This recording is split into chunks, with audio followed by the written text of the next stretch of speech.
नमस्कार दोस्तों, मैं आरपी सिंह आपका स्वागत करता हूं द चैंपियंस आईएएस एकेडमी के यूट्यूब चैनल पे। दोस्तों, आज के वीडियो में जो हम लोग टॉपिक डिस्कस करेंगे ये बहुत इंपॉर्टेंट टॉपिक है। यूपीएससी इलेक्ट्रॉनिक्स सेक्टर से क्वेश्चंस पूछता रहा है और उसी में से आज जो हम टॉपिक डिस्कस कर रहे हैं वो है सेमीकंडक्टर इकोसिस्टम इन इंडिया। देखिए, सेमीकंडक्टर ये इलेक्ट्रॉनिक्स का कंपोनेंट है और इलेक्ट्रॉनिक्स को पूरा डील करने वाली जो मिनिस्ट्री इंडिया में वो है ministry of electronics and information technology, जिसको माइटी भी बोलते हैं। ये बेसिकली सेमीकंडक्टर होते क्या है? ये छोटे छोटे चिप्स होते हैं जिसके अंदर ट्रांजिस्टर्स लगे होते हैं। ये बेसिकली आपके मेमोरी को स्टोर करते हैं। कहाँ यूज होते हैं? कंप्यूटर में यूज होते हैं, सीपीयूज में यूज होते हैं, लैपटॉप्स में यूज होते हैं, टैबलेट्स में यूज होते हैं, आपके मोबाइल फोन्स में यूज होते हैं ये। तो अभी न्यूज क्या है कि सितंबर के महीने में इंडिया ने पहली बार 2 नैनोमीटर का एक चिप बनाया है। और ये कहाँ बनाया गया है? ये ARM's के न्यू जो सेमीकंडक्टर डिजाइन ऑफिस है बेंगलुरु में, वहां पे बनाया गया है।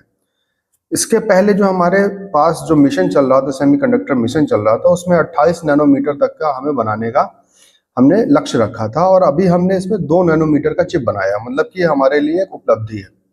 भारत सरकार सेमीकंडक्टर इकोसिस्टम को इनहेंस करने के लिए लगातार प्रयासरत है और इसी के दृष्टिगत ये जो चिप्स हैं इस तरीके के जो बहुत छोटे साइज के हों, जितने छोटे साइज होंगे उतनी ज़्यादा जो मेमोरी उसकी कैरिंग कैपेसिटी ज़्यादा होगी। तो देख लेते हैं कि ये 2 नैनोमीटर जो चिप है वो किस लिए सिग्निफिकेंट है। पहले तो अब जान ही रहे हैं कि ये फंडामेंटल कंपोनेंट्स हैं इलेक्ट्रॉनिक्स डिवाइसेस के। ये बेसिकली स्टोर करते हैं इंफॉर्मेशन को, उसको प्रोसेस करते हैं और उसके बाद जो आपकी इंफॉर्मेशन जो भी होती है वो एक डिवाइस से दूसरे डिवाइस में ट्रांसफर करते हैं। अभी आपको जैसे मैंने बताया इसमें ट्रांजिस्टर्स लगे होते हैं, बहुत छोटे छोटे ट्रांजिस्टर्स होते हैं। ये इलेक्ट्रॉनिक सिग्नल्स को कंट्रोल करते हैं। जैसे कि आपका ब्रेन सेल होता है, बिल्कुल वैसे ही समझ लीजिए कि ये जो ट्रांजिस्टर्स होते हैं वो सेमीकंडक्टर का ब्रेन सेल है। तो जितना ज़्यादा थिनर होगा, जितना ज़्यादा पतला होगा, उसके अंदर जो है उतनी उतनी ज़्यादा प्रोसेसिंग कैपेसिटी होगी। तो जितने ट्रांजिस्टर्स छोटे होंगे उतनी उनकी ग्रेटर एफिशिएंसी होगी, उतनी कम वो पावर कंज्यूम करेंगे। तो ये भी एक इम्पॉर्टेंट फैक्टर है। इसलिए छोटे छोटे सेमीकंडक्टर्स बनाने की जो मुहिम है वो लगातार सारे देश कर रहे हैं। सेमीकंडक्टर की अगर हम ग्लोबली देखते हैं तो इसमें Taiwan, south Korea, Japan, China और यूनाइटेड स्टेट, ये 5 देश हैं जो बेसिकली सेमीकंडक्टर को ग्लोबली लीड कर रहे हैं। मतलब कि अगर हम देखते हैं तो लगभग 90%, 80% के करीब जो सेमीकंडक्टर है वो इन्हीं 4 देशों से, जैसे कि ताइवान हो गया, जापान हो गया, साउथ कोरिया हो गया, चाइना हो गया और यूनाइटेड स्टेट ऑफ अमेरिका हो गया। इन्हीं 4-5 देशों से ये लगभग 80% जो सेमीकंडक्टर है वो मैन्युफैक्चर्ड हो रहा है और इसी का ट्रेडिंग हो रही है। देखिए, कुछ मेजर इनिशिएटिव्स हैं भारत में सेमीकंडक्टर इंडस्ट्री को प्रमोट करने के लिए। सबसे बड़ा जो इनिशिएटिव लिया गया है वो इंडिया का सेमीकंडक्टर मिशन है जो 2021 में लॉन्च किया गया था। इसके अंतर्गत 4 स्कीम्स थी, जिनमें से 3 स्कीम्स इंपॉर्टेंट है यूपीएससी के पर्सपेक्टिव से। पहली जो स्कीम थी इसी मिशन के तहत, जो पहली स्कीम थी उसका नाम था सेमीकंडक्टर फैब्रिकेशन स्कीम। इसका मतलब क्या है कि 28 नैनोमीटर से छोटे साइज के हमें सेमीकंडक्टर्स बनाने थे और इसके लिए government of India 50% fiscal support भी दे रही थी। फिस्कल सपोर्ट का मतलब हो गया कि आप अगर कोई इंडस्ट्री लगा रहे हो, कोई कंपनी लगा रहे हो, तो उसमें सरकार जो जितना भी खर्चा आएगा उसका 50% सरकार बियर कर रही थी। एक दूसरी स्कीम चल रही थी, वो थी डिस्प्ले फैब्रिकेशन स्कीम। देखिए, कोई भी इलेक्ट्रॉनिक आपका डिवाइस होगा तो उसमें एक तो इंटरनल ऑर्गन्स होते हैं, उसके इंटरनल पार्ट होते हैं और दूसरा उसका डिस्प्ले होता है। डिस्प्ले बहुत इंपॉर्टेंट है। तो बेसिकली डिस्प्ले जो है वो 2 तरीके के डिस्प्ले बनते हैं। एक एमोलेड है, अभी नया भी डेवलप हुआ है, और दूसरा एलसीडी है। एलसीडी पुराना होता है, पुराना ये था टेक्नोलॉजी है। तो एलसीडी क्या है? एलसीडी है लिक्विड क्रिस्टल डिस्प्ले। और एमोलेड क्या है? एमोलेड है एक्टिव मैट्रिक्स ऑर्गेनिक। ए से एक्टिव, एम से मैट्रिक्स, ओ से ऑर्गेनिक लाइट इमिटिंग डायोड। तो नाम से ही क्लियर है। इसमें छोटे छोटे एमोलेड में छोटे छोटे ट्रांजिस्टर्स लगे होते हैं प्रत्येक पिक्सल्स में, और ये प्रत्येक पिक्सल जो है वो खुद लाइट इमिट करता है, इसीलिए इसको एलईडी बोलते हैं, लाइट इमिटिंग डायोड्स बोलते हैं। तो जब खुद ही उसके अंदर पिक्सल्स के अंदर ही डायोड्स लगे हुए हैं, इलेक्ट्रॉनिक्स डायोड्स लगे हुए हैं, तो ये क्या करते हैं, लाइट इमिट करते हैं और जैसे ही पावर स्विच ऑफ होता है ये बंद हो जाते हैं। तो इनका पावर कंजम्पशन इफिशियंसी बहुत ज़्यादा अच्छा होता है।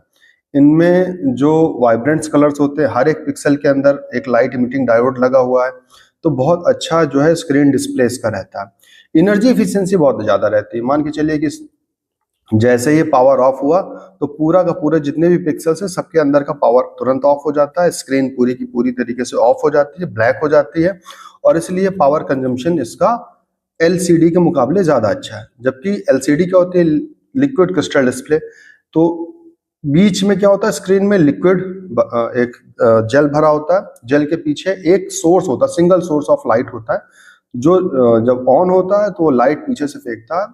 तो इसका जो पिक्सल की क्वालिटी होती है वो कम होती है, इतनी अच्छी जो डिस्प्ले होती है वो पिक्चर क्वालिटी नहीं देता है।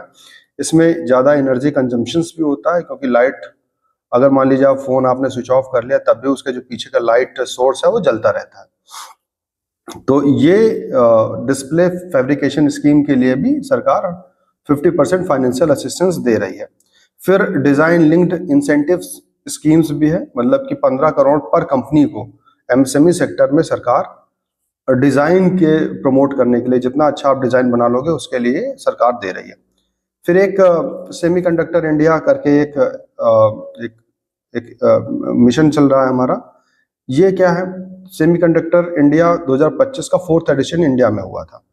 इसका बेसिक जो पर्पस ये है कि जितने भी इलेक्ट्रॉनिक सेक्टर्स में डिजाइन और मैन्युफैक्चरिंग इकोसिस्टम में लगे हुए एक्सपर्ट्स हैं, जो एग्जीक्यूटिव्स हैं, वो आपस में बैठे चर्चाएं करें और उसका कुछ पॉजिटिव आउटकम निकले।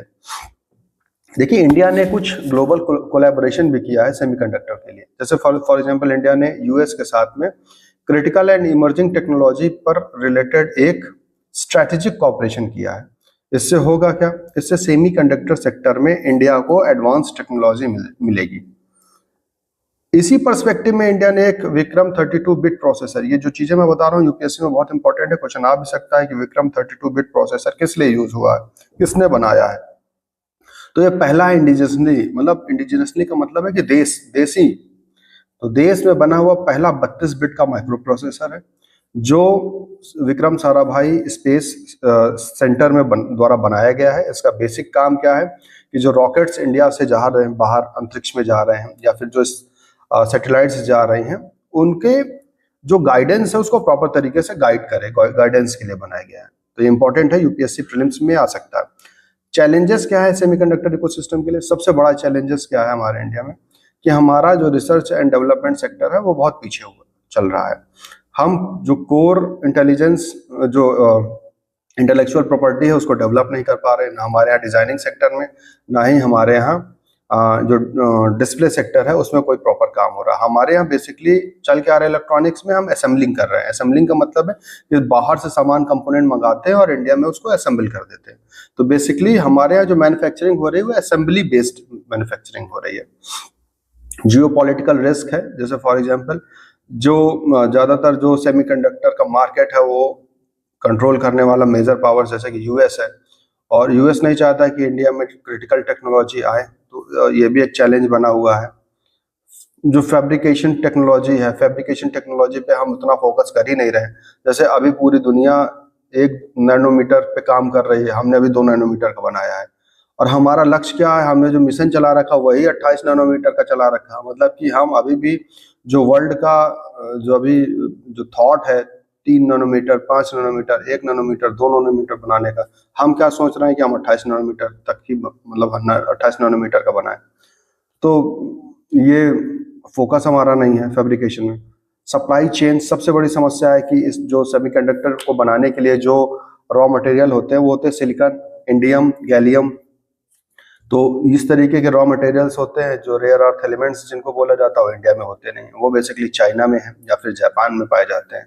तो हमें वहां से मंगाना होता है इनको, तो ये सप्लाई चेन भी हमारी अंडर डेवलप्ड है। क्या किया जा सकता है? कुछ अच्छे प्रयास है जिसको हम कर सकते हैं। जैसे यूएसए का एक अलायंस है इस पे, जिसको बोलते हैं चिप फोर अलायंस। 4 का मतलब 4 कंट्रीज हैं इसमें। 4 कंट्रीज कौन से हैं? तो सबसे पहले तो यूएस रहेगा ही, दूसरा इसमें जापान, जापान के पास रेयर अर्थ एलिमेंट्स बहुत ज़्यादा मात्रा में है। वहीं जो साउथ कोरिया है वो मेमोरी चिप्स बनाता है, जबकि ताइवान जो सेमीकंडक्टर्स के चिप होते हैं उसमें मास्टर है। मान के चलिए कि लगभग 90% जो सेमीकंडक्टर के चिप्स हैं वो ताइवान बना के दे रहा है। और ये जो चारों देश है वो 80% टोटल जो वर्ल्ड ग्लोबली सेमीकंडक्टर का एक्सपोर्ट या फिर मैन्युफैक्चरिंग हो रही है, वो 80% सेमीकंडक्टर की मैन्युफैक्चरिंग इन्हीं चारों देशों में हो रही है। और 99% जो मेमोरी चिप्स बन रही है वो इन्हीं देशों में बन रही है। तो इंडिया को एक परस्यू करना चाहिए कि वो भी इस अलायंस का पार्ट हो जाए, जिससे कि इंडिया का जो हमारी इलेक्ट्रॉनिक्स पॉलिसी है, हमारा जो हम हमारे थॉट्स ये हैं कि हम 2047 तक जो विकसित भारत का हमारा अभियान है उसमें इलेक्ट्रॉनिक सेक्टर में हम खुद ही सेल्फ डिपेंडेंट रहे, आत्मनिर्भर रहे। उसके लिए ज़रूरी है कि हमारा जो सेमीकंडक्टर का जो एम्बिशन है, जो हमारा डिज़ाइन है, जो मैन्युफैक्चरिंग है वो प्रॉपर तरीके से हो। मैं होप कर रहा हूँ कि सेमीकंडक्टर से रिलेटेड जो भी क्वेश्चन होंगे आप बेहतर तरीके से कर पाएंगे। इसमें बेसिकली यही है कि सेमीकंडक्टर में तीन जो स्कीम है सेमीकंडक्टर मिशन वो क्या है, तो आपको याद रखना है। इसमें पहले तो आपका क्या है, सेमीकंडक्टर फैब्रिकेशन स्कीम है, दूसरा डिस्प्ले फैब्रिकेशन स्कीम है, तीसरी आपकी प्रोडक्शन लिंक्ड स्कीम चल रही है। और डिस्प्ले वाले में आपको एमोलेड और एलसीडी में अंतर ये पता होना चाहिए। फिर चिप फॉर अलायंस ये क्या है, फिर टोटल मैन्युफैक्चरिंग जो सेमीकंडक्टिंग मैन्युफैक्चरिंग हो रही है उसमें जो एलिमेंट्स लगते हैं उसकी सप्लाई कहाँ से हो रही है, ये आपको याद रखने की ज़रूरत है। मैं होपफुल हूँ कि आपको जो भी क्वेश्चन यूपीएससी से आएंगे आप उसको बेहतर तरीके से कर पाएंगे। Thank you.